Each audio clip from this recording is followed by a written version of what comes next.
1984 is about totalitarianism. A totalitarian government is one that tries to control every aspect of life. How people spend every minute of their time, even in private, who they can associate with, what they're allowed to say. A totalitarian government even tries to control what people think and what they believe. George Orwell wrote 1984 in the late 1940s. What he knew about totalitarianism was based on the Soviet Union and Nazi Germany. Those governments had come into being not that long before, and they weren't very well understood yet. What Orwell was trying to do with 1984 was to give his readers a clear picture of what life would be like if a free country like England were under totalitarian rule. 1984 takes place in London. The London in the book is a depressing place.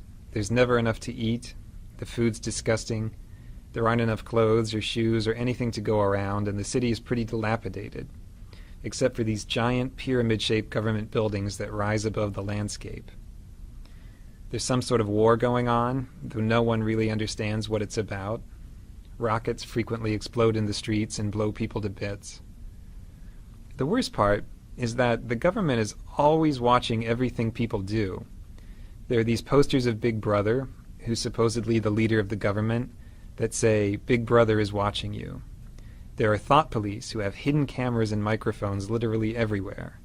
The government can watch you in your home, through your TV screen, and you're not allowed to turn your TV off, ever. There are a lot of things you're not allowed to do in this society, and if you do them, the police might take you away and throw you into a forced labor camp. You're not allowed to have close friends, you're not allowed to be in love, you can't date or have sex with someone you like.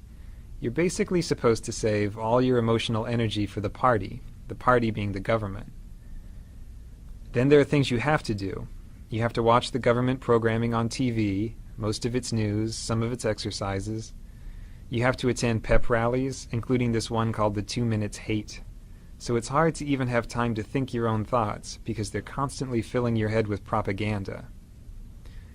The main character of 1984 is Winston Smith. He's 39, he has a job in the government, and he lives this horrible, dreary existence without any friends or anyone in his life. At the beginning of the book, he starts writing a diary to talk about how much he hates life in his society, even though writing a diary is one of those things you'd be killed for doing if you were caught. The diary is his place for thinking about his society. It's a place where he tries to imagine if life could possibly be different from the way it is. There's no way for him to know if things were ever different before, because the government has changed all the records of the past and rewritten all the history books. At the beginning of the novel, there are two other people who matter to Winston, and he doesn't even know either of them. One of them is Julia. Julia is this attractive young woman who works in the same building as him. She's some kind of mechanic. Winston basically hates her. He hates her because she's pretty and he can't have her, but he also thinks she's the sort of person who would turn him into the thought police. So he's afraid of her, but also sort of fascinated. The other person he's interested in is this portly guy named O'Brien, who's a member of the inner party. That means he's a boss, much higher up than Winston. Winston should be afraid of this guy, but he gets the sense that O'Brien is intelligent, so he has this yearning to be friends with him. He thinks O'Brien would understand how he feels about life. The book takes a turn one day when Julia slips Winston a note that says, "I love you." This note completely rocks Winston's world. Of course he's interested. He can't wait to get in touch with her. But it's very hard for them to say 2 words to each other in private with all these spies and cameras everywhere. Finally, they do manage to get out to the country, and they start this mad love affair. The love affair makes them both very happy. It's dangerous because they could be killed or sent to labor camps if they get caught, but that makes it more exciting. At last, Winston has someone who understands him and who hates the party as much as he does. But Winston needs to go that extra step. He's rebelling against the party privately by having the secret affair. Now he wants to go to the next level and be an active rebel against the government. He gets his chance one day, when O'Brien invites him to his apartment to look at something work-related. Winston takes a leap of faith and guesses that O'Brien must be part of the rebellion, because no one invites people over to their home. It just isn't done. So he and Julia go to O'Brien's house and confess that they want to be rebels, and O'Brien says, "Yes, I'm a rebel too," and we all read this book that explains why things are the way they are. Winston reads the book, and he's blown away by it. Unfortunately, right after he reads it, the thought police bust in and arrest him and Julia and carry them off to the Ministry of Love to torture them.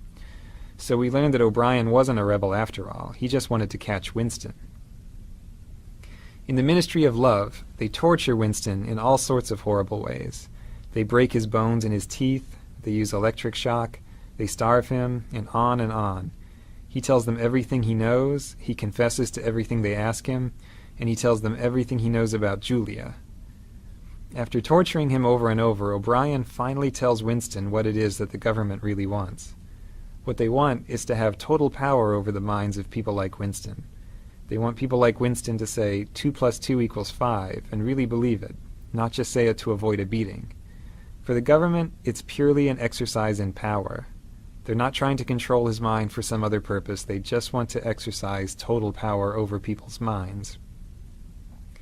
They finally do break Winston completely, in this place called Room 101, where they do whatever it is you're most afraid of. They lock his face into a cage and threaten to let these rats eat their way through his face. He has a phobia of rats, so he loses it and says, "Do it to Julia, not me," which is a complete betrayal of what's most important to him. The government has taken his last shred of integrity. After he does that, they let him and Julia go. The thought police don't care about them anymore. The two of them meet on the outside, but they can't love each other anymore. Winston and Julia are basically broken people after they get out.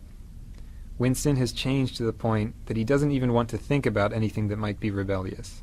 He just sits in a cafe listening to the news and smiling. The last words of the novel are, "He loved Big Brother." So, one of the points the book makes is that a human being can be broken down completely until he'll believe whatever you tell him, even if it's that 2 + 2 = 5. At the same time, the book has a positive message, which is that it's really hard to get inside someone's head to that extent. The government has to go to incredible lengths to brainwash Winston successfully. For more information about 1984, check out the SparkNote to it on sparknotes.com.